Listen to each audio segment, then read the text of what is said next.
నమస్తే. హైదరాబాద్ ప్రభుత్వ ఆస్తుల పరిరక్షణ అలాగే విపత్తుల నిర్వహణ కోసం మాత్రం హైడ్రా అనే ఏజెన్సీని తెలంగాణ ప్రభుత్వం ఏర్పాటు చేసింది. ఈ యొక్క ఏజెన్సీని సీఎం రేవంత్ రెడ్డి చాలా ప్రతిష్టాత్మకంగా తీసుకున్నారు. దీనికి కమిషనర్గా ఏవి రంగనాథ్ గారిని నియమించారు.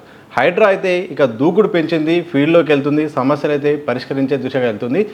అయితే హైడ్రా పనితీరు ఎలా ఉంది, ఫీల్డ్లో ఉన్న సమస్యలు ఏంటి, సవాళ్ళేంటి, అసలు లక్ష్యం ఏంటి, మరిన్ని విషయాలు తెలుసుకుందాం. మనతో పాటు హైడ్రా కమిషనర్ ఏవి రంగనాథ్ గారు ఉన్నారు. సార్ నమస్కారం. నమస్కారం. నెల రోజులు ఇంకా కాలేదనుకుంటే మీరు నియమించి 20 రోజులు అవుతుంది. అప్పటికే వరుసగా ఆరోపణలు, మీ వర్క్ స్టైలు అన్నీ కనిపిస్తూ ఉన్నాయి, రకరకాల అంటే పాజిటివ్ అండ్ నెగిటివ్. ఈ 20 రోజులు కమిషనర్గా మీరు ఎట్లా ఫీల్ అవుతున్నారు?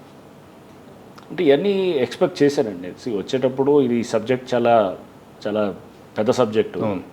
సో ఎందుకంటే ఇదంతా భూ కబ్జాదారులని అండ్ నెక్స్ట్ అట్లానే ఎంక్రోచ్ చేసిన వాళ్ళని, చెరువుల్లో ఎంక్రోచ్ చేసే వాళ్ళని, ఈ ల్యాండ్ మాఫియాని అండ్ నెక్స్ట్ దీంట్లో స్టేక్స్ వెస్టెడ్ ఇంట్రెస్ట్ ఉన్న వాళ్ళు చాలామంది ఉంటారు. ఓకే, వాళ్ళందరూ న్యాచురల్గా దీంట్లో రకరకాల మంది రకరకాల యాంగిల్స్లో వస్తుంటుంది ఇష్యూస్. వచ్చినప్పుడు మన న్యాచురల్గా పాజిటివ్స్ ఉంటాయి, నెగిటివ్స్ ఉంటాయి డెఫినెట్గా.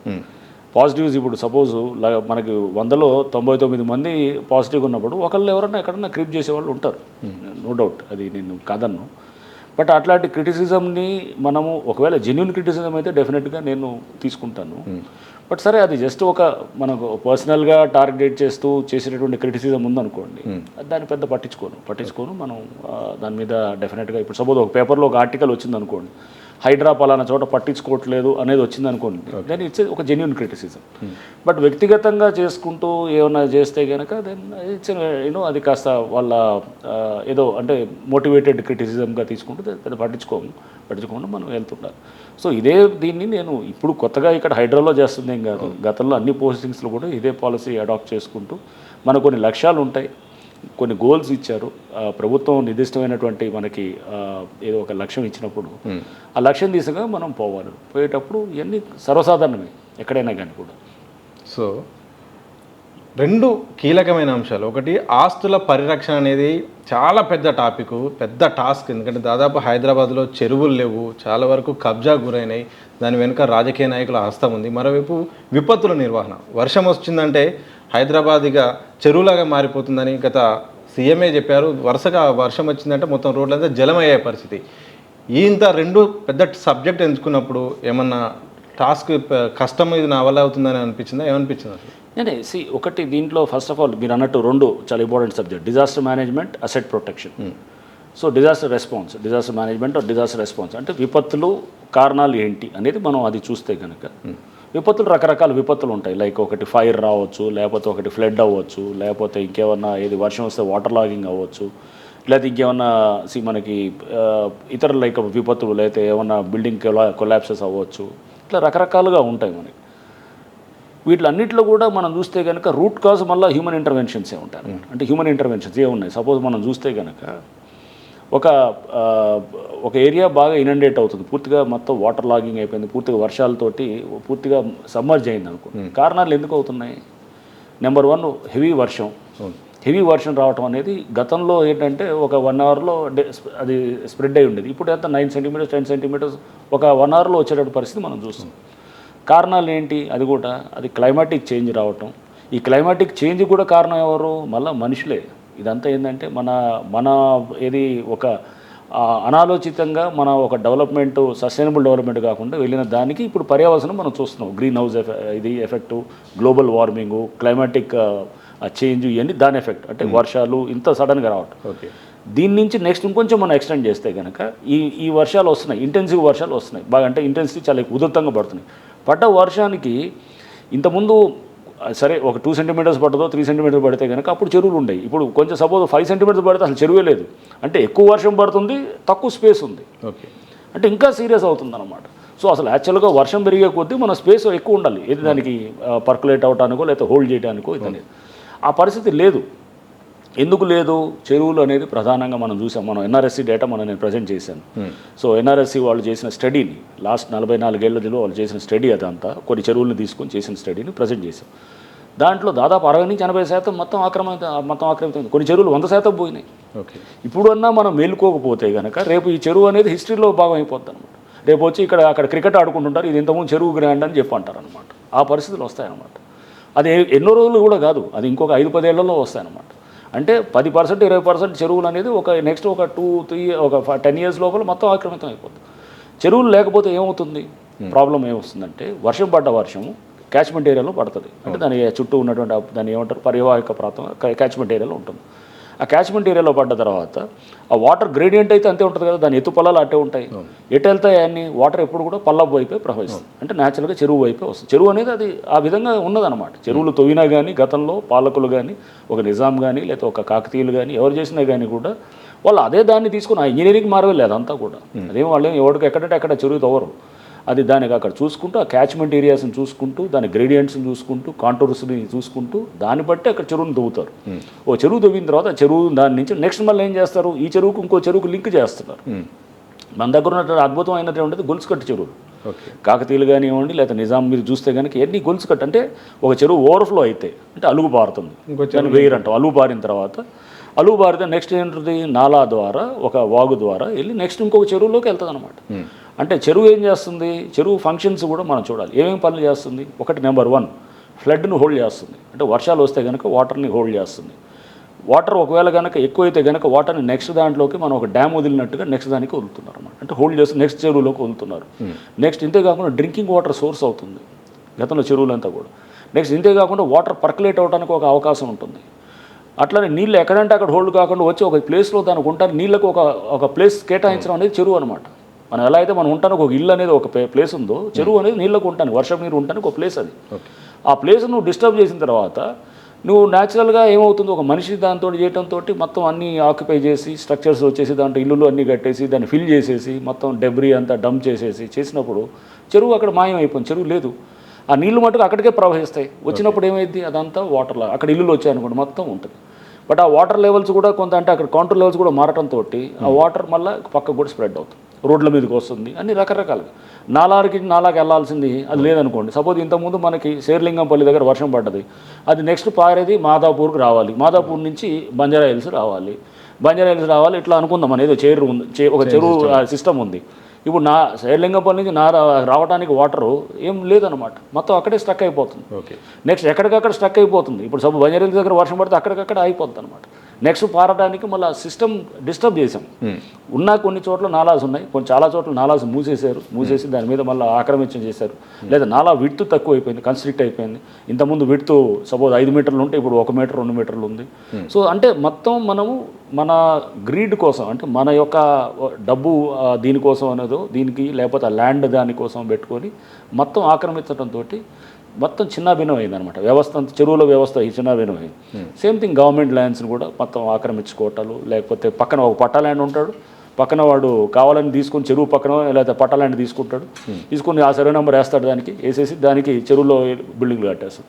ఇక్కడ ఏదో తీసుకుంటాడు పట్టా ల్యాండ్. అది పట్టా ల్యాండ్ కూడా ఉండదు అక్కడ, ఏదో ధరణిలోనో ఎన్నిలోనో ఎక్కడ చూస్తే కనుక అది ల్యాండ్ పేపర్ మీద ఉంటుంది తప్ప కానీ గ్రౌండ్లో ఉండదు.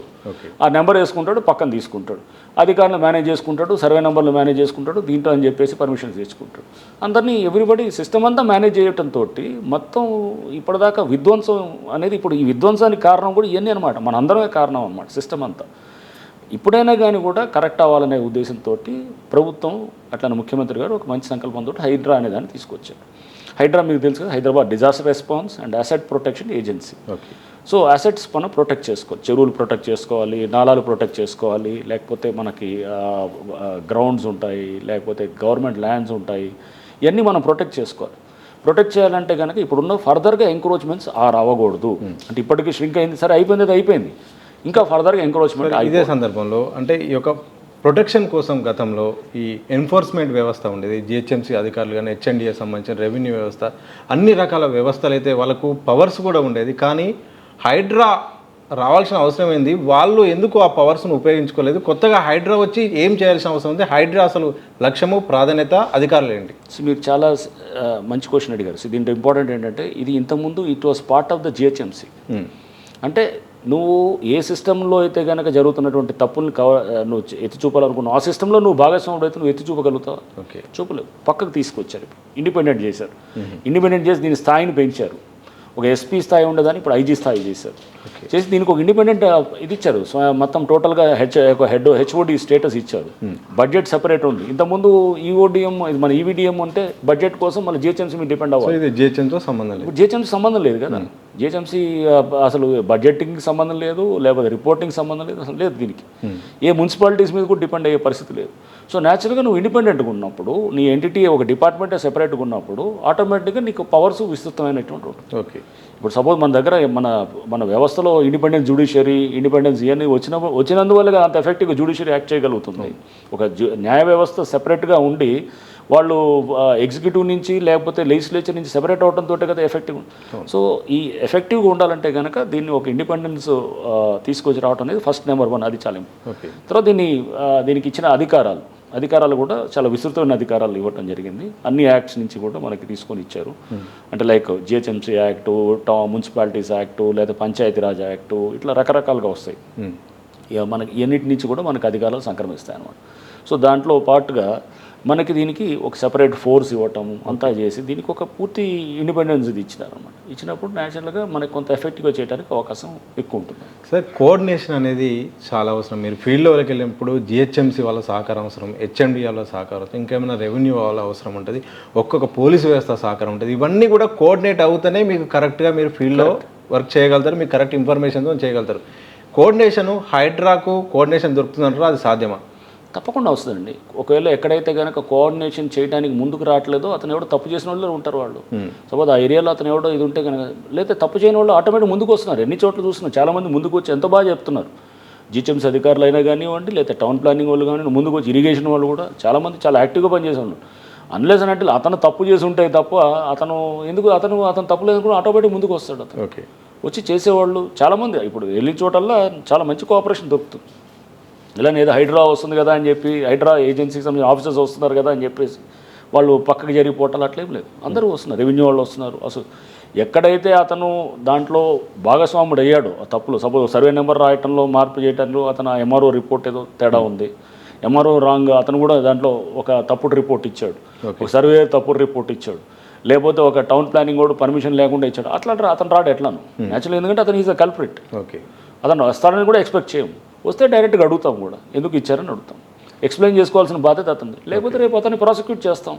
డెఫినెట్గా రేపు అతను ఎట్లా అయితే కనుక మన ఎఫ్టీఎల్ ల్యాండ్లో ఒకళ్ళు వచ్చి కన్స్ట్రక్షన్ చేశాడో, అతను మనం ఎలా అయితే బుక్ చేస్తున్నామో దాన్ని పర్మిషన్ ఇచ్చిన అధికారి కూడా డెఫినెట్గా అంతే బాధ్యత. సార్, ఇదే క్వశ్చన్ నేను అడుగుతాను సార్. ఎందుకంటే మీరు వెళ్తున్నారు, ఫీల్డ్కి వెళ్తున్నారు, ఎక్కడైతే తప్పు జరుగుతుందో అక్కడ మీరు చర్యలు తీసుకుంటున్నారు. అయితే వాళ్ళు మాత్రం మాకు ఈ యొక్క అధికారి మాకు పర్మిషన్ ఇచ్చారు, ఈ యొక్క జిహెచ్ఎంసీ పర్మిషన్ ఉంది, నేను ఇక్కడ ఇల్లు కట్టుకున్నామని చెప్తున్నారు, ఇది ప్లేసు నాదే అని చెప్తున్నారు, ప్రభుత్వ పత్రాలు చూపిస్తున్నారు.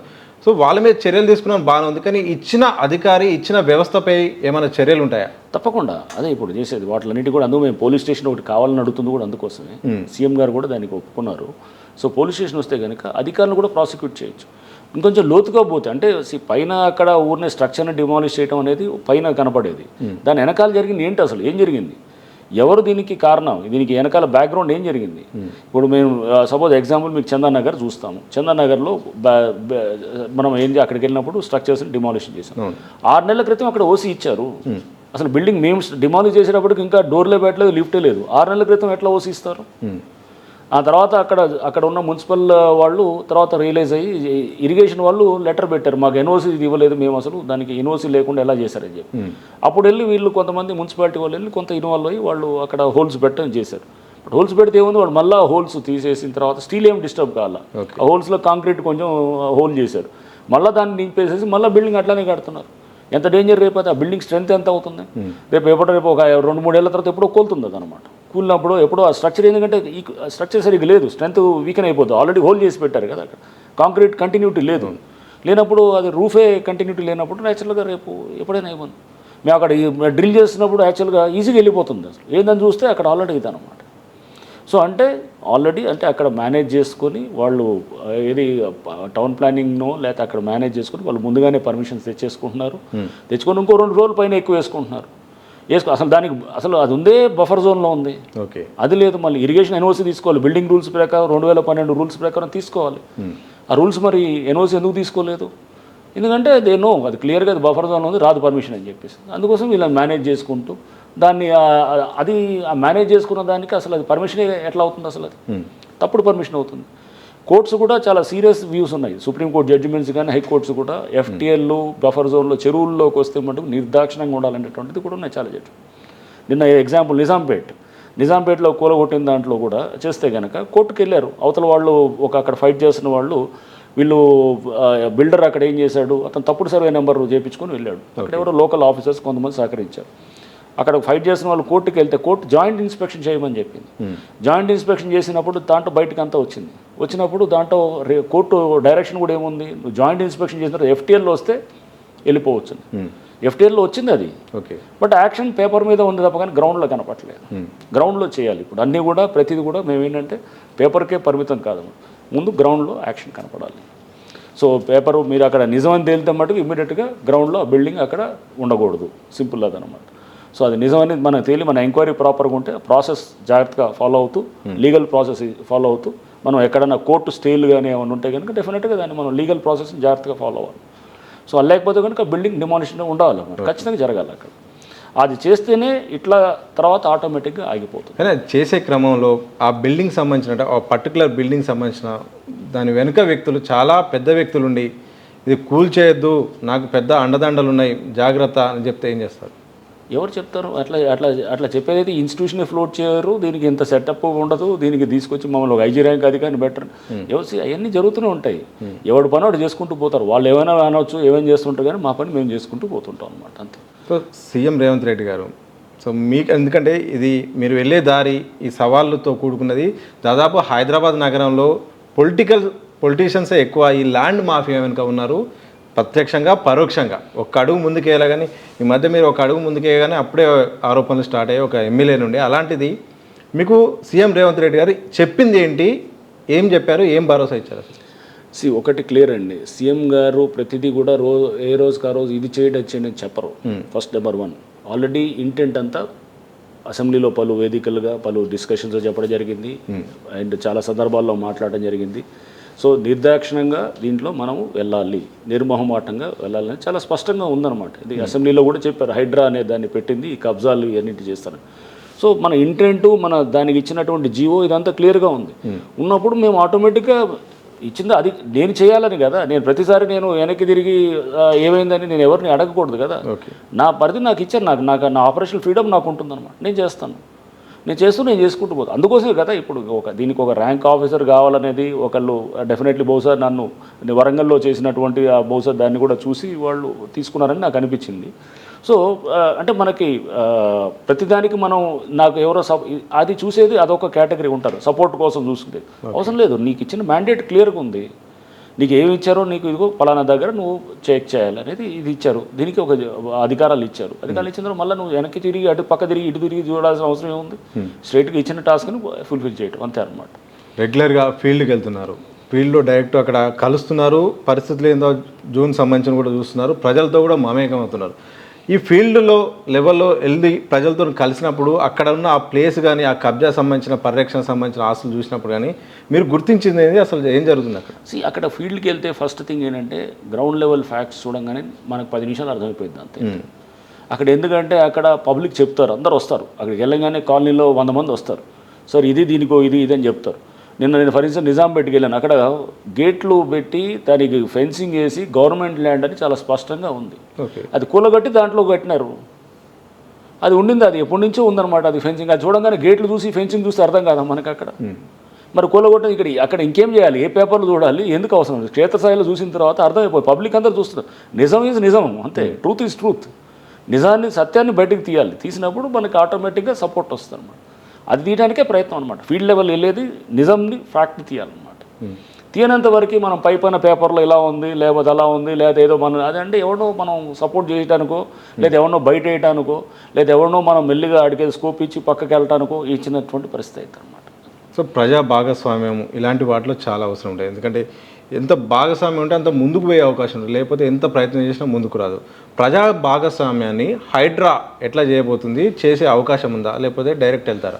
వెళ్ళిన చోటల్లా ప్రజల నుంచి అద్భుతమైన స్పందన వస్తుంది. ఎందుకంటే ప్రజలు అక్కడ చాలామంది మహిళలు వస్తున్నారు అండ్ యూత్ వస్తున్నారు, ఆ కాలనీ అసోసియేషన్స్ వాళ్ళు వస్తున్నారు. అక్కడ ఆ ప్రాబ్లం అందరిది ప్రాబ్లం. ఒక రోడ్డుకి వెళ్ళారనుకోండి, ఎవడో ఒకడు రోడ్డు మీద ఆక్రమించుకొని కడతాడు, అతను అదొక్కడు ఆక్రమించాడు. బట్ 100 మంది ఆ రోడ్డు పాస్ అయ్యే వాళ్ళందరూ కూడా ట్రాఫిక్ జామ్ అవుతుంటుంది అది. సో 100 మంది ప్రాబ్లం చెప్తుంటాడు, ఆ ఒక్కడు బలవంతుడు అయ్యాడు అనుకోండి, వాడిని ఎవడు టచ్ చేయడు అనమాట. బట్ ఏంటంటే 100 మంది తిట్టుకుంటూనే ఉంటారు అనమాట. సేమ్ థింగ్ చెరువుల్లో కూడా అదే అనమాట. 100 మంది ఉంటారు, వాళ్ళందరూ కూడా అక్కడ ప్రాబ్లం ఫేస్ అవుతుంటారు. ఎందుకంటే నీళ్ళు వస్తే మా అందరికి నిలబడుతుందని అంటారు, లేదా అక్కడ నీళ్ళు లేవు, అసలు రావడానికి లేదు. లేకపోతే మనకి అక్కడ గవర్నమెంట్ ల్యాండ్లోకి వచ్చి వాడు ఆక్రమించుకొని కడుతుంటాడు, పక్కన వాళ్ళందరూ చూస్తూ ఊరుకోరు కదా, వాళ్ళు అక్కడ చెప్తుంటారు. సో పబ్లిక్ మూమెంట్ ఇది డెఫినెట్గా పబ్లిక్లోకి తీసుకెళ్లాల్సిన అంశం ఇది. అందుకోసం వెళ్ళిన చోటల్లా నేను పబ్లిక్ని ఖచ్చితంగా కలుస్తున్నాను. కలిసి వాళ్ళు దాదాపు 50 మంది 100 మంది ఉంటున్నారు, వాళ్ళే తీసుకెళ్ళి మొత్తం నడిపించి తీసుకెళ్తున్నారు. 2 కిలోమీటర్లు నడిపిస్తున్నారు. సో అసలు ఈ మధ్య నేను వాకింగ్ కూడా మానేశాను అందుకోసం. బహుశా వీళ్ళందరితో తిరగడానికి, రోజు ఫీల్డ్ విజిట్ వెళ్ళినప్పుడు కూడా తిరగటానికి అని చెప్పి. సో అట్లా అంటే ఒక రకంగా పబ్లికే ఓన్ తీసుకుంటున్నారు, వాళ్ళందరూ ఓన్ చేసుకొని వాళ్ళు తీసుకెళ్తుంటే అంటే ఐ ఫీల్ వెరీ హ్యాపీ. అరే పబ్లిక్ వాళ్ళు కాపాడుకోవడానికి వాళ్ళ తాపత్రయం చూపిస్తున్నారు. యూత్ వస్తున్నారు, మహిళలు వస్తున్నారు, వచ్చేసి వాళ్ళందరూ ముందుండి చేస్తున్నప్పుడు ఇది ఒక పీపుల్స్ మూవ్మెంట్గా వెళ్ళాల్సిన అంశం అనమాట. సో పబ్లిక్ వెళ్తే వాళ్ళే అరే ఇది మీ ఆస్తులు, ఇది ఎవరిదో, ఇది ప్రభుత్వం డెఫినెట్గా ప్రభుత్వ ఆస్తులు మీది. సో ఒక చెరువు ఉందంటే మీది, అండ్ ఒక పార్క్ ఉందంటే మీది, అండ్ ఒక ఇది గవర్నమెంట్ భూమి ఉందంటే మీది. So you are the secure. మీరు అక్కడ ఆ ఏరియాలో మీరు ఉన్నారు, మీరే కాపాడుకోవాలి. దీనికి మళ్ళీ వాళ్ళు ఇవ్వడం చేస్తే చెప్పండి మాకు, మీకు చెప్పండి, మీ మీద ఎవరన్నా యాక్షన్ తీసుకోవడం తప్పుడు మిమ్మల్ని ఇబ్బంది పెడితే కనుక మాకు చెప్పండి, మేము విల్ ప్రొటెక్ట్ యూ. అండ్ మాకు ఇన్ఫర్మేషన్ ఇవ్వండి, మేము ఖచ్చితంగా వచ్చి చేస్తాం. వాడు బిల్డింగ్లు ఏమైనా కడుతుంటే కనుక దాన్ని ప్రొసీజర్ ఫాలో అవుతూ డిమాలిష్ చేస్తాం. ఇంకా అక్కడ వాడు ఏమైనా లేఅవుట్ వేయాలనుకుంటే కనుక ఎక్కడైనా మేనేజ్ చేసుకుని లేఅవుట్ చెరువులు ఎట్లా వేస్తారండి layout. So first of all అసలు చెరువుల్లో ఏం చేయాలి, నువ్వు అది పట్టా ల్యాండ్ ఉన్నా కానీ కూడా anything non related to structures ఏం రేస్ చేయకూడదు. చెరువులో నువ్వు లేఅవుట్ వేస్తున్నావు అంటే కనుక ఏం చేయాలి, బిల్డింగ్లు కట్టాలని. అసలు నీ చట్టం ఏం చెబుతుంది, లేకపోతే అక్కడ ఉన్నటువంటి ఒక FTLలో ఎలా ఉండాలి, బఫర్లో ఎలా ఉండాలి అన్నప్పుడు చాలా స్పష్టంగా ఉన్నాయి ఇన్స్ట్రక్షన్స్ అన్నింటినీ తొంగలో తోకేసి ఇష్టమైనట్టు చేస్తామని, దాన్ని ఏం చేసినా కానీ కూడా దాన్ని మేము కట్టిన తర్వాత మాకు ఇట్లా అయింది అట్లా అయిందంటే నీకు తెలుసు. అక్కడ ముందు ఫెన్సింగ్ కోలో కొట్టుకొని నువ్వు గోడ కట్టి అది అక్కడ బిల్డింగ్ కడతా మొదలెట్టినప్పుడే నీకు మొదటి రోజే నీకు తెలిసిందనమాట. ఆ ఫెన్సింగ్ గవర్నమెంట్ ఇందాక చెప్తున్నాను, అది నిజాంపేటలో ఫెన్సింగ్ ఉంది, గవర్నమెంట్ ల్యాండ్ అని సెక్యూర్ చేసి ఉంది. ఉన్నప్పుడు దాని బోర్డు ఉంది, గేట్ మీరు ఇప్పుడు వెళ్ళి చూసినా కానీ నిజాంపేటలో కనబడుతుంది. అక్కడ మేము వెళ్ళిన చోట గేట్ ఉంది, అది ఏది గవర్నమెంట్ ల్యాండ్ అని ఎప్పుడో పాత గేట్ అని ఫెన్సింగ్ ఉంది. జనాలు చూపిస్తున్నారు ఇదే ఫెన్సింగ్ సార్, దీన్ని కూలగొట్టారు వీళ్ళని చెప్పి చెప్తారు. సో క్షేత్రస్థాయిలో విషయాలు అయితే ఉంటాయి కదా, మన కళ్ళకు కనబడుతుంది, దాన్ని కాదని ఎలా చెప్తాం, అది చేయాలన్నమాట. సో ఫీల్డ్ లెవెల్కి వెళ్ళినప్పుడు నిజం తెలుస్తుంది అనమాట. నిజం తెలిసినప్పుడు దాన్ని వీళ్ళు చట్టాన్ని అటు తిప్పి సర్వే నెంబర్లు మార్చి ఇటు చేసి అది చేస్తుంటే కనుక గట్టిగా మనం అక్కడ చూడంగానే అక్కడ ఎలాగా తెలిసిపోతుంది మనకి. డిజిటల్ ఏది తీసుకుంటే కనుక కోఆర్డినేట్ తీసుకుంటే తెలిసిపోతుంది మనకి, FTLలో ఉందా లేదా బఫర్లో ఉందా అర్థమైపోతుంది. ఎక్కడికి వెళ్ళినా దాగదు కదా, మన టెక్నాలజీ ఉంటుంది, అన్నీ ఉన్నాయి, చూడగానే తెలుస్తుంది. దాని గురించి కొంత అవగాహన ఉంటే కనుక ఈజీగా అర్థమైపోతుంది అనమాట. సో ఆక్రమణ అంటే గతంలో చాలా జరిగాయి, గతంని మీరు వెలికి తీసి సెటరేట్ చేస్తారా, లేకపోతే భవిష్యత్తులో జరగబోయేటిని ఆపుతారా? ఎందుకంటే ఎందుకు మీకు సతీష్, నేను 3 ఫేజెస్ చేయాలి మనం. ఫస్ట్ ముందు ఈ విధ్వంసం ఆగాలి, నెంబర్ 1 ఫస్ట్ ప్రయారిటీ. ఇప్పటికి అయింది ఏదైంది, ప్రస్తుతానికి ముందు చెరువులు ఇంకా ఫర్దర్గా తగ్గకూడదు, స్ట్రిక్ కాకూడదు, ఫస్ట్ ప్రయారిటీ అది. అందుకోసమే దీని మీద మనం చాలా కఠినంగా పోవాలి. నెక్స్ట్ అక్కడితో అయిన తర్వాత నెక్స్ట్ ఫేజ్ ఏం చేస్తాం, ఆల్రెడీ ఆక్రమించినటువంటి బిల్డింగ్స్ ఉన్నాయి, దాంట్లో 2-3 విధాలుగా ఉంటాయి. లైక్ ఏంటి, మనకి అనాథరైజ్ స్ట్రక్చర్స్ ఉంటాయి, వాడికి ఏముండదు, అసలు పర్మిషన్ ఏముండదు, నోటరీ మీద చేసుకొని ఉంటాడు, అది ఒకలాగట్టి హ్యాండిల్ చేస్తాం. ఆథరైజ్డ్ అయి ఉంటాయి, అంటే వాళ్ళు పర్మిషన్ తీసుకొని ఉంటారు, అంత చేసిన వాళ్ళు ఉంటారు, అదొకలాగా ఉండాలి. అసలు FTL చెరువు డిక్లేర్ చేయకముందో 20 ఏళ్ల క్రితం కట్టినవి ఉంటాయి, దాన్ని ఒకలాగా హ్యాండిల్ చేయాలి. ఓకే. సో అంటే మనం ఇష్యూ బట్టి మనం వెళ్ళాలన్నమాట. సో దీనికి ఇంకా లోతైన దానికి పోతాం అనమాట. సో అట్లానే కొంతమంది పేదవాళ్ళు ఉండొచ్చు, పేదవాళ్ళు ఉండి వాటికి అదే ఇది ఉండొచ్చు. ఈ ప్రశ్న అడుగుతాను ఎందుకంటే మీరు సామాన్యుల వైపు అయితే ఎక్కువ ఉంటారు, ఏ సమస్య వచ్చినా వాళ్ళ కన్సర్న్తో ఆలోచిస్తారు. కొంతమంది అమాయకంగా కొంత ప్లేస్ కొని ఇల్లు వరకు కట్టుకుంటారు, మరికొంతమంది ఇండివిజువల్గా కొన్ని తెలుసో తెలియకో తప్పులు చేసి ఉంటారు. వాళ్ళు బతకడానికి ఒక ఇల్లు మాత్రమే ఉంచుకుంటారు తప్ప వాళ్ళు ఏదో బిజినెస్ లాగానో లేఅవుట్ లాగానో కట్టుకోరు. సామాన్యుల పరిస్థితి ఏంటో, సామాన్యులు ఒకవేళ తప్పు చేశారని తెలిస్తే వాళ్ళకేమైనా పరిష్కారం ఉంటుందా, లేకపోతే అందరిలాగానే వాళ్ళు కూడా శిక్ష? ఇప్పుడు మీరు చూసారు మూసీలో గవర్నమెంట్ ఏం చేస్తున్నారు, సర్వే చేస్తున్నారు. మూసీ రివర్ బెడ్ అంతా కూడా ఎప్పటి నుంచో వచ్చిన ఆక్రమణలు ఉన్నాయి. చేసి ఏం చేస్తారు, వాళ్ళు కనుక రీహాబిలిటేషను లేకపోతే వాళ్ళకి రిలీఫ్ అంటే వాళ్ళకి ఏదో ఒకటి సమ్ కంపెన్సేషన్ ఇచ్చేది ఉంటుంది. సో ఇస్తూ గవర్నమెంట్ ఏం చేస్తుంది, వాళ్ళకి ఒక ఆల్టర్నేటివ్ ప్లేస్. సో డెఫినెట్గా ఉంటాయి, ముందు ఇవన్నీ కూడా వస్తాయన్నమాట. సో కంపెన్సేషన్ ఇచ్చేటటువంటిది ఎక్కడన్నా జెన్యూన్ అయితే కనుక. బట్ అలా కాకుండా నువ్వు అనాథరైజ్ స్ట్రక్చర్స్ కట్టిన తర్వాత ఎట్లా వస్తుంది అసలు? అసలు ముందు ఎఫ్టీఏలో కట్టడానికి ఎట్లా ఉంటుంది అసలు చేయకూడదు కదా. ఇప్పుడు అందుకోసం ముందు వచ్చేదాన్ని ఆపుదాము, ఆల్రెడీ ఎగ్జిస్టింగ్ స్ట్రక్చర్స్ని పోదాము. అప్పుడు పర్మిషన్ ఇచ్చి కట్టి ఉన్నారు అనుకోండి, పర్మిషన్ ఇచ్చి చేస్తుంటే కనుక, పర్మిషన్స్ అన్నీ తీసుకొని ఉంటే కనుక దాన్ని డెఫినెట్గా దాన్ని ఇంకొకలాగా చూడాలి. అసలు ఇది రాకముందే ఎప్పుడు 2000 సంవత్సరంలో కట్టాడు ఎఫ్టీఏ డిక్లేర్ అయింది, సపోజ్ 2005లోనో 10లోనో అనుకుందాం మనం, అంతకుముందే కట్టాడు, అదొకలాగా చూడాలి మనం. సో అన్నిటిని ఒకే దానికి కట్టడానికి లేదు. అండ్ ఒక పేదవాడు అతనికి ఒక చిన్న ప్లాట్ ఉంటుంది, 60 గజాల ప్లాట్ ఉంటుంది, దాన్ని డిఫరెంట్గా చూడాలి. ఒక పెద్దవాడు రిసార్ట్ ఉంటుంది, దాన్ని ఒకలాగా చూడాలి. సో ఇష్యూని మనం చూసినప్పుడు దాన్ని మనం అది మనకు ఉన్నటువంటి ఏది ఎక్స్పీరియన్స్ని, మనకు ఉన్నటువంటి దీన్ని అన్నింటినీ కూడా చేసి మనం అప్పుడు చేయాలి. రేపు పలానా వాడిని మీరు యాక్ట్ చేయలేదు అన్నప్పుడు మనకు ఒక సాహిత్యమైన రీజన్స్ చెప్పగలిగేటటువంటిది ఉండాలన్నమాట. ఎవరు అడిగినా కానీ ఇదిగో దీనికి మేము చేయలేదు అంతే తప్ప, కానీ దీంట్లో ఏదో మన సొంత ఇంట్రెస్ట్లు ఉన్నాయనో ఇట్లాంటివి కాకుండా దీనికి ఇది కారణాలు అనేది చెప్పేటటువంటి విధంగా ఉండాలన్నమాట. సో అది మనకు అది ఒక పాలసీగా, అంటే ఇండివిజువల్ వీడిని చూసి వాడిని చూసి ఇండివిజువల్గా చెప్పేది ఉండకూడదు, ఒక పాలసీగా తీసుకునేది ఉండాలన్నమాట. నందగిరి సంబంధించిన ప్రహరీ గోడ కూల్చివేత తర్వాత ఒక్కసారిగా హైడ్రా సంబంధించిన వార్తలన్నీ బయటకు వచ్చాయి. ఎమ్మెల్యే దానం నాగేంద్ర డైరెక్ట్ మాట్లాడడం, ఏకంగా మీ పేరు తీసి డైరెక్ట్ మిమ్మల్ని టార్గెట్ చేయడం, అలాగే పేదల భూములు, అక్కడ పేదల ఇండ్లు ఉన్నాయి, ఆ గుడిసెను కూల్చేశారంటూ కూడా మీ పైన ఆరోపణ చేశారు. నేను లోకల్ అధికారులు వస్తుంటారు పోతుంటారు, నేను మాత్రం ఇక్కడ ఉంటాయని కూడా ఒక పెద్ద సంచలనంగా మారిపోయింది. దానిపైన మీ రియాక్షన్ ఏంటి? దాని మీద ఆల్రెడీ చెప్పాను సతీష్ నేను. నెంబర్ 1 ఫస్ట్ ల్యాండ్ ఇష్యూ గురించి, అంటే పార్క్ దాని గురించి. పార్క్ అనేది యాక్చువల్గా అది లేఅవుట్లో ఉంది. ఓకే. సో ప్రతి చోట కూడా పార్కులు లేఅవుట్స్ అనేది కాపాడుకుంది. నేను చెప్పాను పబ్లికే దాన్ని తీసుకోవాలి బాధ్యత. అంతకుముందు మిథిలా నగర్ అని చెప్పి మేము ఏదో బంజారా హిల్స్లో చేస్తే అది కూడా దాదాపు ఎకరా పక్కన బస్తీ వాళ్ళు ఆక్రమించుకొని ట్రై చేస్తుంటే డిమాలిష్ చేసి ఆ కాలనీ వాళ్ళందరూ కూడా పెద్ద ఎత్తున వచ్చేసి వాళ్ళే ఫెన్సింగ్ వేసుకొని కాపాడుకున్నారు. అంటే ఇట్లా చాలా చోట్ల కూడా వాళ్ళే వచ్చి చేసుకొని కాపాడుకుంటున్నారు. ఇక్కడ కూడా ఈ కాలనీ లేఅవుట్ వాళ్ళు వచ్చేసి మా ల్యాండ్లోకి ఎన్నున్నాయి, 3-4 స్ట్రక్చర్స్ ఉన్నాయి. ముందు ఆ చాయ్ బంకులు అవి పెట్టి ఉన్నాయి, ఇల్లులు కాదు, ఇల్లులు అంతా వెనకాల బస్తీలో ఉన్నాయి. మేము బస్తీ జోలికి వెళ్ళలేదు, పేదవాళ్ళు ఉన్న బస్తీ మీదకి వెళ్ళి మేము చేసింది ఏమీ లేదు, అక్కడ అసలు టచ్ కూడా చేయలేదు. మేము చేసింది కేవలం ఆ 3-4 ఏదైతే పార్క్లోకి వచ్చి ఏదైతే ఉన్నాయో దాన్ని మేము కాదంటున్నాం. నెంబర్ 1 అది డిమాలిష్ చేసాం. డిమాలిష్ చేసిన తర్వాత సెక్యూర్ చేసుకోవాలి కదా, డిమాలిష్ చేసిన తర్వాత కాపాడుకోవాలి కదా, ఫెన్సింగ్ కావాలి. ఫెన్సింగ్ నందగిరి హిల్స్ లేఅవుట్ వాళ్ళకి ఎందుకు ఇచ్చారు, మీరు వేయాలి కదా అంటారు ప్రతి చోట వాళ్ళతో. ఎందుకంటే ఇప్పుడు జిహెచ్ఎంసీ చేయమని చెప్పో లేదా నేను చేయమంటే కనుక దానికి ఒక టెండర్ ప్రాసెస్, దానికి పోయి చాలా సిస్టమ్ ఇదంతా ఇలా మళ్ళీ ఆక్రమించుకుంటారు. దానికి 6 నెలలు పడుతుంది, 1 ఇయర్ పట్టవచ్చు. సో అందుకు ఏం చేస్తాం, క్విక్ యాక్షన్ ఇమీడియట్గా. మీరు దానికి ఎంత పెద్ద ఖర్చు కూడా ఏం కాదు, 1 లక్ష 2 లక్షలు అవుతుంది. ఆ ఫెన్సింగ్ కాస్త కడీలు వేసి కాస్త వైర్ లాగుతాం, 1 లక్ష 2 లక్షలు అవుతుంది. ఆ లోకల్ వాళ్ళు కాపాడుకుంటారు అనమాట, ఆ కాలనీ వాళ్ళు. ఆ పార్క్ ఎవరిది, అందరిది. అది చేసినారు. నెక్స్ట్ బాట కావాలన్నారు. బాట ఎలా ఇస్తారు, పార్కుల్లో నుంచి ఎక్కడన్నా బాటలు చూసాము మనం, పార్క్ బాట ఉండదు. వాళ్ళకి బాట లేకుండా ఉందా పోనీ, ఆ బస్తీ కంటే వేరే దగ్గర నుంచి మంచిగా ఉంది అనమాట, దానికి వేరే దగ్గర నుంచి బాట ఉంది. ఇటు నుంచి బాట అనేది పార్కులో నుంచి ఎలా ఇస్తామని చెప్పాను, పార్కులో నుంచి. సో దాన్ని సెక్యూర్ చేసుకోవాలి, ఇది జరిగింది అనమాట. సరే ఇక వ్యక్తిగతంగా అన్నదానికి నేనేం రియాక్ట్ కాను, అది ఎక్కడ కూడా అది రకరకాలుగా మాట్లాడతాను. మాట్లాడినప్పుడు అన్నిటికి కూడా నేను పెద్ద రియాక్ట్ అవ్వాల్సిన అవసరం లేదు.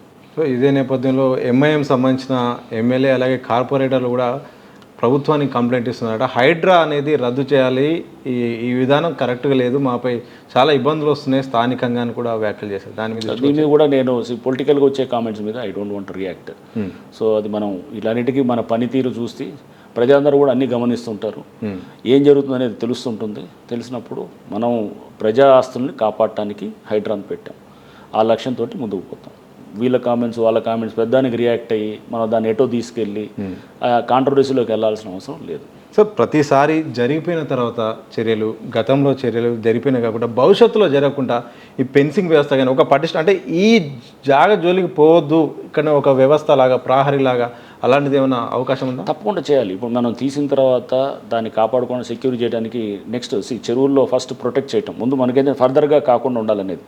సెకండ్ ఈజ్ ఆల్రెడీ ఎగ్జిస్టింగ్ ఉన్నటువంటి స్ట్రక్చర్స్ని మెల్లిగా తీసేయటం, అంటే దాన్ని రిట్రీవ్ చేయాలి. ఆ ఏరియానంతా కూడా మళ్ళీ మనం మన కంట్రోల్లోకి తీసుకోవాలి. చేసిన తర్వాత ఏం చేయాలి, ఫెన్సింగ్ వేయాలి. ఫెన్సింగ్ వేసుకొని కాపాడుకోవాలి, చెరువు ఉందనుకున్నాం. Next 3వది revival. ఆ చెరువులో మళ్ళీ ఎకో సిస్టమ్, అంటే నెక్స్ట్ దాంట్లో లోపల డీసిల్టింగ్ అంతా చేసేసి మన ఎక్స్కవేషన్ చేసి దాని చెరువులోకి మళ్ళీ నీళ్ళు వచ్చేటటువంటిది, అక్కడ ఎకలాజికల్ బ్యాలెన్స్ మెయింటైన్ చేయడానికి ఆ చెరువు ఇదైతే నెక్స్ట్ నాలా ద్వారా కానీ ఇదంతా థర్డ్ ఫేజ్లో వస్తుంది. ఇదంతా ఇంత విధ్వంసం ఇన్ని సంవత్సరాలు జరుగుతుంది, ఇదంతా 1 ఇయర్లో 2 ఇయర్స్లో అవుతుంది నేను. బట్ ఒక లైన్లో పోవాలన్నమాట. మనం పోయే కొద్దీ మనకి చాలా దీంట్లో మనకి మనకి చేయడానికి అవకాశం ఉంటుంది. అంతేగాని మనం ముందు చాలా పెద్ద టాస్క్ ఉంది కదా అని మనం ఒక అడుగు ఎప్పుడైనా కానీ పడేది ముందు ఒకటే అడుగు కదా, ఆ మొదటి అడుగు వేయాలి, ఆ తర్వాత అడుగులు ఆటోమేటిక్గా వెళ్తుంటాయి. అది మనం 10,000 అడుగులు వేయాలన్నా లేకపోతే ఎంత దూరం నడవాలన్నా కానీ కూడా బట్ మొదటి అడుగు అయితే పడాలి. అది హైడ్రా అనే దాన్ని దీని ఇన్స్టిట్యూషన్ని ముఖ్యమంత్రి గారు ప్రభుత్వం క్రియేట్ చేసినప్పుడు ఆ మొదటి అడుగు పడ్డది. నెక్స్ట్ అడుగు తీసుకెళ్తున్నారు అందరం కూడా, పబ్లిక్ అందరూ కూడా సపోర్ట్ ఇస్తున్నారు, అందరూ కూడా చేస్తున్నారు. పెద్ద ఎత్తున కూడా పబ్లిక్ నుంచి మనకి ఇది అనుకూలమైనటువంటి ఇది ఉంది. ఎవరు నాకు అసలు నేను ఆశ్చర్యపోయాను, ఎవరో పెద్ద ఆయన మా ఇంటికి వచ్చారు, ఆయన ఎవరో 85 ఏళ్ళు పెద్ద ఆయన, మన ఫాదరు మా ఇంట్లో మేమంతా కలిసి ఉంటాం, మా ఫాదరు చెప్పారు, అరే ఎవరు వచ్చారా నీకోసం పెద్ద ఆయన అంటే ఎవరో తెలుసు అంటే తెలియదు వచ్చారు. ఏంటి విషయం అని అంటే కనుక ఆయన ఎక్కడో సోషల్ మీడియాలో ఆయన చూశాడంట, ఆయన చూసి ఆ కాలనీలో ఉంటాడంట, ఒక చిన్న 10 రూపాయల ఇది బొమ్మ తీసుకొచ్చాడు, ఇది ఉంటుంది కదా పిల్ల కాయిన్ అనమాట, దాంట్లో అమ్మవారిది ఇది ఉంది, మీకు రక్షణగా ఉండాలి బాబు అని చెప్పి అంటే ఐ ఫెల్ట్ సో హ్యాపీ. అంటే పబ్లిక్ నుంచి ఆ టైప్ ఆఫ్ సపోర్ట్ వస్తుంది అనమాట. వచ్చినప్పుడు సో మనకి వీళ్ళందరూ అందరూ మనం మంచి రైట్ థింకింగ్ వాళ్ళు మనల్ని మనం కాపాడుకోవాలన్నమాట. మనం అంటే మన భావితరాలని మనల్ని కాపాడుకుంటూ మన భావితరాలను మన పిల్లలకి మంచి భవిష్యత్తు ఇవ్వడానికి చూడాలి. అంతేగాని ఎవరో కొంతమంది స్వార్థంగా వాళ్ళు ఆక్రమించుకోవటాలు లేదా వాళ్ళ కోసం మనం నోరు మెదపకుండా సైలెంట్గా ఉంటే కనుక దెన్ డెఫినెట్గా మనం కూడా కల్పిట్స్మే అవుతాం అనమాట. కానీ ఇలాంటి సవాళ్ళు ముందున్నాయి, ఇలాంటి చర్యలు ముందు తీసుకోవాలన్నా ముందు అడుగు వేయాలన్నా పెద్ద తలకాయలు పైన ఉన్నాయి, మంత్రుల స్థాయిలో అవసరం ఉంటే గతంలో చేసిన వాళ్ళు ఎవరి తలకాయలు ఉన్నా ఎట్లున్నా కానీ కూడా ప్రజలు అందరూ కూడా కనుక ఒక ఒపీనియన్ ఫామ్ అయితే కనుక అందరూ కూడా దానికి లోబరి వెళ్ళాల్సిన పరిస్థితి వస్తుంది. సో ఇప్పుడు ఢిల్లీ నుంచి ఒక ప్రొఫెసర్ గారు ఫోన్ చేశారు పొద్దున, మాట్లాడుతూ అన్నారు, మేము కూడా ఢిల్లీలో కూడా ఇట్లాంటి సిస్టమ్ ఒకటి అడగాలనుకున్నాం, ఎట్లా చేస్తున్నారని అడిగాను. అడిగితే అక్కడ కూడా ఈ మధ్య మనం చూసాం, అక్కడ అనాథరైజ్ స్ట్రక్చర్స్లో అక్కడ చనిపోయారు పిల్లలు సివిల్ సర్వీసెస్ కోచింగ్. సో అట్లానే వైజాగ్ నుంచి కూడా ఏదో ఇట్లా డిమాండ్ ఏదో వచ్చినట్టు చూశాను పేపర్లో, అక్కడ కూడా హైడ్రా లాంటిదిగా.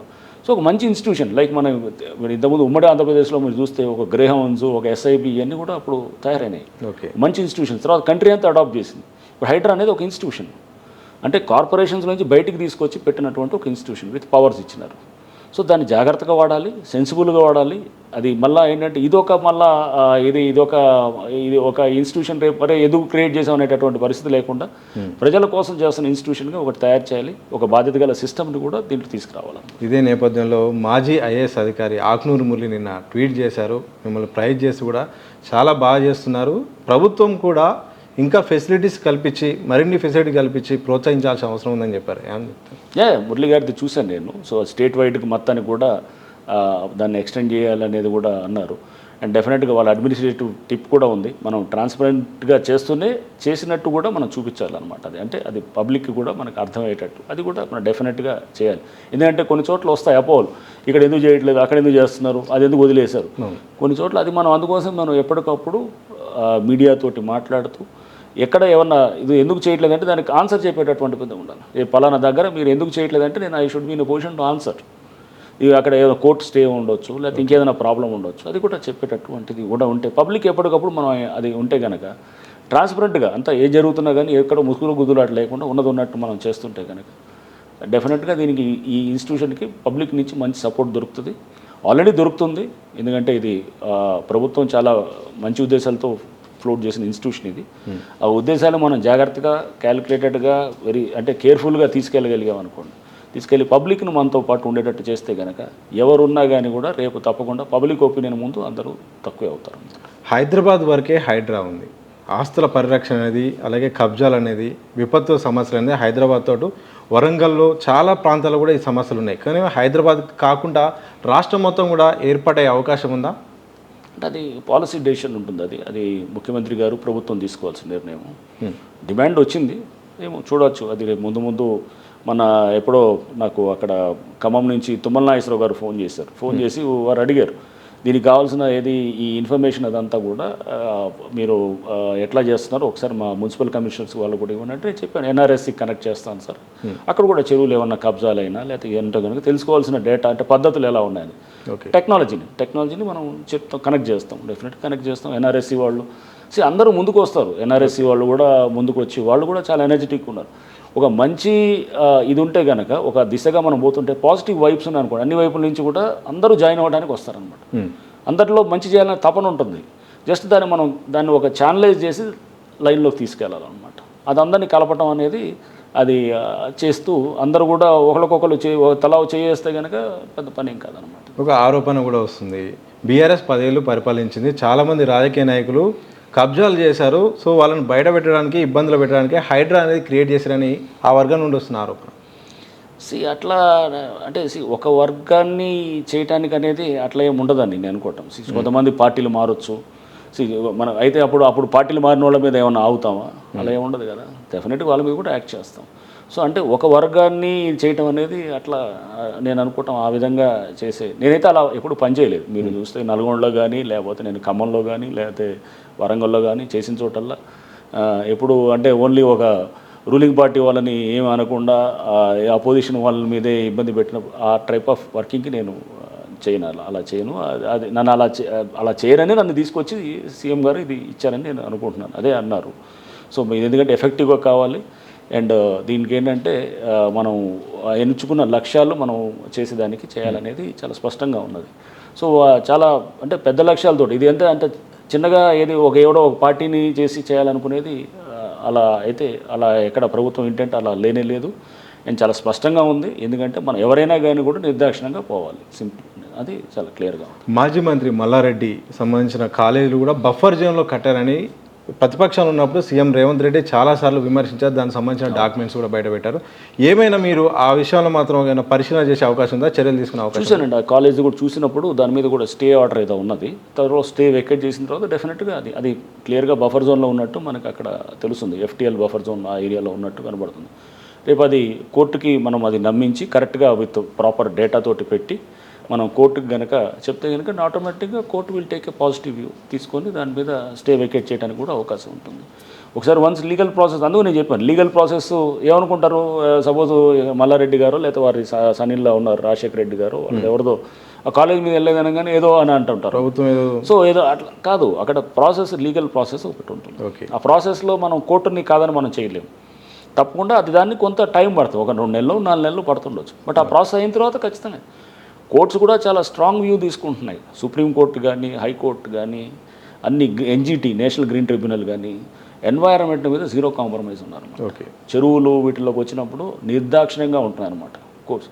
మేము అది కూడా అంతా డేటాబేస్ తయారు చేస్తున్నాం. కోర్ట్స్ ఇచ్చినటువంటి పలు జడ్జిమెంట్స్ అన్నిటి కూడా తీసుకొని కోర్ట్స్ కూడా ముందుకు వస్తారు. అందరూ ఇప్పుడు ఎవరు కోర్టు వాళ్ళ కోసం లేకపోతే మన కోసం చేసి అందరూ ఫ్యూచర్ కోసం అందరం కలిసి చేయాలి. దాంట్లో ప్రతివాడి బాధ్యత ఉంటుంది. కోర్ట్స్ బాధ్యత ఉంటుంది, ఒక హైడ్రా చీఫ్గా నా బాధ్యత ఉంటుంది, ప్రభుత్వం బాధ్యత ఉంటుంది, ఒక మీడియా వాళ్ళగా మీ బాధ్యత అందరిది ఉంటుంది.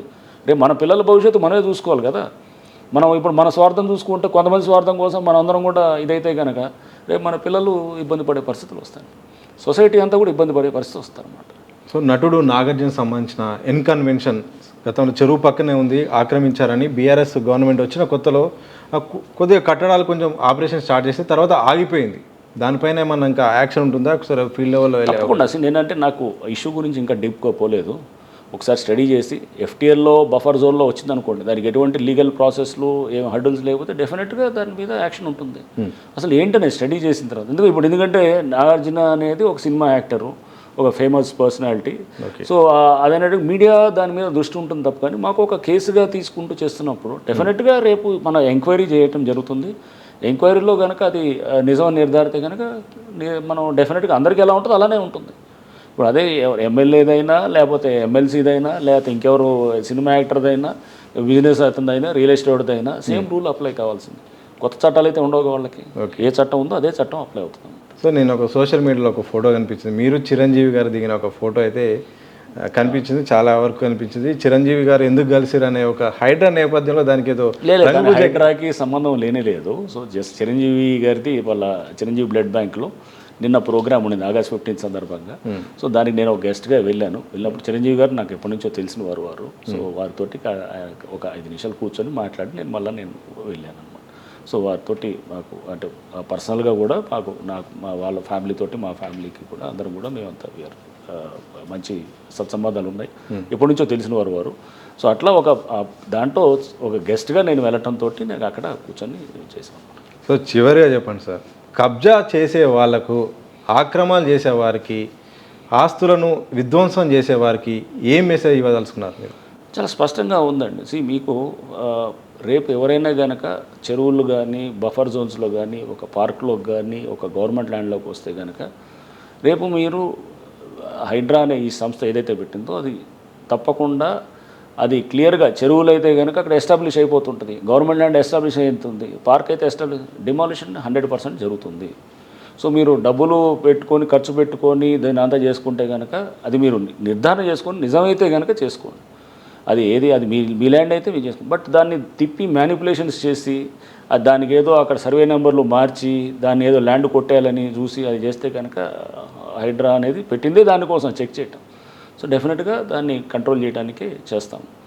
అండ్ పబ్లిక్ కూడా మేము అందుకోసం వెబ్సైట్లో కూడా పెడదామని ఉంటుంది, దాని మీద కూడా జరుగుతుంది. కొంత టైం పడుతుంది, అంటే వాళ్ళు బఫర్ జోన్స్లో అండ్ అట్లానే మన ఏది ఎఫ్టీఎల్లో ఎటువంటి పరిస్థితుల్లో కూడా ఆస్తులు వాళ్ళు జాగ్రత్తగా తీసుకునేటప్పుడు ఇవన్నీ కూడా వాళ్ళు సెన్సిటైజ్ చేయడానికి పెడుతున్నాం అనమాట. సో అది కూడా ఒక చిన్న యాప్ దాకా అక్కడ నించొని సపోజ్ ఆ బిల్డింగ్ దగ్గర నించున్నారు అనుకోండి, చేస్తే అతను బఫర్ జోన్లో ఉన్నాడా లేకపోతే ఏంటనే తెలుసుకునేటట్టు విధంగా అంత ఈజీగా అంటే పబ్లిక్ అర్థమయ్యే భాషలో చేసేటట్టు చేస్తే కనుక రేపు అతనికి ఒక డెసిషన్ అతని ఇన్ఫార్మ్డ్ చాయిస్ ఉంది, అంటే ముందు అతని ఇన్ఫర్మేషన్ ఉందనుకోండి, అతని చాయిస్ డిఫరెంట్గా అతని డెసిషన్ దాని ఇన్ఫర్మేషన్ బేసిస్గా ఉంటుంది. కాబట్టి సో మనం ఆ డెసిషన్ తీసుకోవడానికి కావాల్సిన సమాచారాన్ని ఆయనకి ఇచ్చేస్తే మంచిగా ఉంటుంది. సో దీని కంటిన్యూషన్ క్వశ్చన్ సార్, మిమ్మల్ని కాంటాక్ట్ కావాలంటే ఒక సమస్యను ఫిర్యాదు చేయాలంటే హైడ్రాకి ఫిర్యాదు చేయాలంటే సామాన్యుడు ఎలా కాంటాక్ట్ కావాలి? చాలామంది మెసేజ్లు ఇస్తున్నారండి, నేను పేపర్ల ద్వారా ఇచ్చాము, ఆ టోల్ ఫ్రీ నెంబర్స్ ఇచ్చాను, నా నెంబర్ కూడా ఇచ్చాను. సో చాలామంది వందలాది మెసేజ్లు వస్తున్నాయి. సో ఏమైందంటే ఎక్కువ ఇది అవ్వడంతో కూడా మేము అన్నీ కేటర్ చేయలేకపోతున్నాము. సో దీన్ని సిస్టమ్ ఒకసారి మనకు అంతా వచ్చిన తర్వాత ఆర్గనైజేషన్ అంతా ఒక షేప్కి వచ్చిన తర్వాత డివైడ్ చేసి వచ్చిన కంప్లైంట్స్ అన్నింటిని కూడా అందరికీ మనం ఎవరికి ఒక సిస్టమేటిక్గా ఒక ఆర్గనైజేషన్లో మనం తీసుకొస్తే కనుక ఇది అవుతుంది. ఇదంతా కొంత నెలలు పడుతుంది. నేను ఎన్ని కంప్లైంట్స్ వస్తుంది సార్? రోజుకు ఒక 50 పైన వస్తున్నాయి మనకి, వస్తున్నాయి. పబ్లిక్ చాలామంది వస్తున్నారు, కలుస్తున్నారు. వాళ్ళు పడవచ్చు పడకపోవచ్చు, వచ్చేవాడు అవతల మీద పడకపోవచ్చు. మాకు కావాల్సి నీకు పడ్డదా పడలేదా అనేది కాదు, information is important. Information genuine అయితే కనుక 100% దాని మీద యాక్ట్ చేస్తాం. తప్పుడు ఇన్ఫర్మేషన్ అనుకోండి యాక్ట్ చేయము. వచ్చిన వాళ్ళు ఒకవేళ తప్పుడు ఇది ఇస్తే కనుక రేపు అతని మీద యాక్ట్ చేస్తాం అనమాట. సో వాళ్ళు ఇప్పుడు వచ్చేది మ్యాక్సిమం 100% జెన్యూనే. నాకు ఇప్పటిదా చూసాను 90-95% జెన్యూనే వస్తున్నాయి అన్నమాట. వచ్చి వాళ్ళు ఇస్తున్నారు, ఇగో ఇది వాళ్ళు కబ్జా చేస్తున్నారు అని చెప్పేసి చేసినప్పుడు దాన్ని వెరిఫై చేస్తే అంత నిజమే అవుతుంది. కింద పబ్లిక్ ఎప్పుడు అబద్ధాలు చెప్పరండి, అది ఓన్లీ ఎవరో ఒకళ్ళిద్దరు వెస్టెడ్ ఇంట్రెస్ట్ ఉండేవాళ్ళు తప్ప, కానీ జనరల్ పబ్లిక్ ఉన్నదాన్ని చెప్తారనమాట. సో దాన్ని బేస్ చేసుకుని పోవాలి. పబ్లిక్ని మనం ట్రస్ట్ చేయాలన్నమాట. ట్రస్ట్ చేసి వాళ్ళకి ఆ నమ్మకాన్ని ముందు హైడ్రా అనేదో లేకపోతే ఎక్కడైనా కానీ కూడా మనం ఫస్ట్ నేను సేమ్ వరంగల్ కమిషన్కి వెళ్ళినప్పుడు కూడా చూశాను, ఒకడు కూడా లేడు ఫస్ట్ వెళ్ళినప్పుడు పబ్లిక్. బట్ మనం నమ్మకం కలిగించామనుకోండి, ఒక వరంగల్ పోలీస్ అనేది పనిచేస్తుంది అనేటటువంటి నమ్మకం కలిగిస్తే వేల మంది రావటం మొదలెడతాం. సో ఇప్పుడు మనం అంటే వేల మంది వస్తున్నారంటే కంప్లైంట్స్ ఎక్కువ వస్తుంటే అది అంటే రెండు విధాలు తీసుకోవాలి. అక్కడ సమస్య చాలా తీవ్రంగా ఉందని అనుకోవాలి, రెండోది వ్యవస్థ మీద నమ్మకం కలుగుతున్నట్టు తీసుకోవాలి. వచ్చిన ప్రతి కంప్లైంట్ని మనం చేయకపోయినా కానీ ఒక కంప్లైంట్ మీద మనం సీరియస్ యాక్షన్ తీసుకున్నాం అనుకోండి, నెక్స్ట్ 100 మంది జాగ్రత్త పడతారు. సో 100 మంది వస్తారు, 100 కంప్లైంట్ వస్తాయి, చాలామంది నమ్మకం పెరిగి ఎక్కువ కూడా మీపై ఒత్తిడి ఉంది. కానీ ఈ నేపథ్యంలో ఒక పెద్ద వ్యవస్థ కావాల్సి ఉంది. హైడ్రాకు ఎంత స్టాఫ్ ఉంటే ఇప్పుడున్న పరిస్థితికి సెట్ అయ్యి దాదాపు 3500 మంది దాకా సిబ్బందిని అడిగాము. సో ప్రభుత్వం కూడా చాలా పాజిటివ్గా ఉంది. సో పాజిటివ్ ఉంది, ఎందుకంటే సీఎం గారు చాలా స్పష్టంగా హైడ్రా అనే దాన్ని ఒక మంచి ఇన్స్టిట్యూషన్గా తయారు చేయాలనేది ఉంది. బడ్జెట్ దగ్గర, నెక్స్ట్ ఫోర్సెస్ దగ్గర, పవర్స్ దగ్గర అసలు జీరో కాంప్రమైజ్ అనేటట్టు. పోలీస్ స్టేషన్ అడిగితే ఇమ్మీడియట్గా పోలీస్ స్టేషన్ ఓకే చేసి చెప్పారు పోలీస్ స్టేషన్ ఇమ్మీడియట్గా చేయాలని. బడ్జెట్ కూడా 200 కోట్ల బడ్జెట్ చేశారు. సో గవర్నమెంట్ కూడా చాలా స్పష్టంగా ఉందన్నమాట. ఇది ఫస్ట్ ఆఫ్ ఇట్స్ కైండ్ కంట్రీలో ఇట్లాంటి ఒక ఇన్స్టిట్యూషన్ రావటం. సో దీన్ని ముందుకు తీసుకెళ్ళి జాగ్రత్తగా తీసుకెళ్తే కనుక అందరికీ మంచి అవుతుంది. సో దీనికి అపోజిషన్ వాళ్ళ లేకపోతే ఎవరు రూలింగ్ పార్టీ వాడా లేకపోతే ఇంకో పార్టీ వాడా ఇదనేది కాదు, పార్టీలకు అతీతంగా. ఎందుకంటే రేపు మారుస్తే కనుక మనం ఈ బాగుపడేదంతా కూడా అందరం బాగుపడతారు కదా. సో దీంట్లో పార్టీలే ఉండదు, ఈ పార్టీలో ఉన్నాడు ఆ పార్టీలో చంపవచ్చు, ఆ పార్టీలో ఉన్నాడు ఈ పార్టీ, అవన్నీ పార్టీలకు అతీతంగా ఉంటుంది. ఇష్యూ ఏంటి? ఇష్యూ ఈజ్ మన ఎన్వైర్న్మెంట్ని, మన చెరువుల్ని, మన దీన్ని ప్రొటెక్ట్ చేసుకోవాలి, డిజాస్టర్స్ని ప్రివెంట్ చేయాలి, మన భూములు మనం కాపాడుకోవాలి. దీంట్లో కొంతమంది స్వార్థంగా ఉన్న వాళ్ళని ఐసోలేట్ చేయాలి, తక్కిన వాళ్ళు అందరినీ. ఇప్పుడు మీరు ఇందాకంటున్నారు ఏది బీఆర్ఎస్ని టార్గెట్, బీఆర్ఎస్లో కొంతమంది చేసి ఉండొచ్చు, అందరు కాదు కదా. ఎవడో 1% చేసి ఉంటారు, 99% ఫెయిర్గా ఉంటారు, వాళ్ళ మీద ఎందుకు అనాలి మనం? ఆ 1% చేసిన అట్లనే ఎవరైనా చేసి ఉండొచ్చు, జంప్ అవ్వచ్చు, వాళ్ళు ఇటు పార్టీ కాంగ్రెస్లో రావచ్చు. సో కాంగ్రెస్ కూడా తప్పు చేస్తే అతనికి ఏమైనా ఎగ్జామ్షన్ ఇస్తామా? ఇవ్వం కదా. ఎంఐఎంలో కూడా ఉండొచ్చు, ఎవరో చేసి ఉండొచ్చు, ఆర్ బీజేపీలో ఉండొచ్చు, అన్ని పార్టీల్లో ఉండొచ్చు, అసలు పార్టీ బేసిస్ కూడా లేకుండా వ్యాపారాలు చేసేవాడు ఉండొచ్చు, ఇంకా అధికారులు ఉండొచ్చు, అందరూ ఎవడైనా ఉండొచ్చు. దాన్ని చేసేవాళ్ళు ఎవరు 1% ఉంటారు. దాని అందరినీ ఒకే కట్టడం కరెక్ట్ కాదని అంటాను. లాస్ట్ అండ్ ఫైనల్ సార్, స్పష్టమైన మీకు భరోసా ఉందా ప్రభుత్వం నుండి? ఎందుకంటే పెద్ద తలకాయలు ఉన్నాయి, భరోసా ఉందా? ఆ ఫ్రీడమ్ అండ్ ఫ్రీ హ్యాండ్ మీకు ఇచ్చారా? ఒకవేళ ఒత్తిళ్ళు వస్తే తట్టుకునే శక్తి, మీరు రాజీ పడతారా? అంటే మీకు నేను ఏమని చెప్పాలి, నేను రాజీ పడ్డాని చెప్పాలా, రాజీ పడతానని చెప్పాలా, అలాని కాదు. ఇది ఒక మ్యాండేట్ క్లియర్గా ఇచ్చారు. ఇచ్చినప్పుడు దాన్ని ఏది ఇలా చేయాలి, ఈ ఇన్స్టిట్యూషన్ ఇది ఫ్లోట్ అయిందన్నప్పుడు ఆ మ్యాండేట్కి తగ్గట్టుగా పనిచేస్తాం. ఓకే. సో పెద్ద తలకాయలా చిన్న కానీ ఎవరు పెద్ద తలకాయలు, పబ్లిక్ ఒపీనియన్, పబ్లిక్ దీని ఆలోచన ముందు అది ఒకసారి మనం ఎక్స్పోజ్ చేసాం అనుకోండి, ఇది జరుగుతుందంటే కనుక ఎవరైనా కానీ కూడా అది తెలియనంత వరకే. పబ్లిక్ తెలిసినప్పుడు అందరూ ఇదైపోతారు. మనం ఒకసారి కరెక్ట్ ఎంక్వైరీ చేసి దాంట్లో డీప్గా వెళ్ళిన తర్వాత ఇగో ఇది విషయం అన్న తర్వాత ఒకసారి న్యాచురల్గా పబ్లిక్ దృష్టిలో పడ్డది అనుకోండి, ఎవరైనా దిగి రావాల్సిందే. సో రేపు పెద్ద చిన్న అనేది కాదు అక్కడ ఇష్యూ అక్కడ. సో అక్కడ సపోజ్ రేపు అడగరా పబ్లిక్, ఒక పలానా దగ్గర అది జరుగుతుంటే మీరు ఎందుకు యాక్ట్ చేయలేదు, రేపు ఇక్కడ ఎందుకు యాక్ట్ చేస్తారని అడుగుతారు కదా. ఓకే. ప్రభుత్వం అది తీసుకోదు. ఎవరు హైడ్రా కూడా అట్లాంటి దాన్ని డెఫినెట్గా అందరికీ ఒకటే రూల్ వర్తించేదానికే చేస్తాం అన్నమాట. Okay thank you very much sir. ఇది మొత్తంగా హైడ్రా కమిషనర్ ఏవి రంగనాథ్ గారితో ప్రత్యేకమైన ఇంటర్వ్యూ. మరో ఇంటర్వ్యూతో మళ్ళీ కలుద్దాం. చూస్తూనే ఉండండి దిశ టీవీ.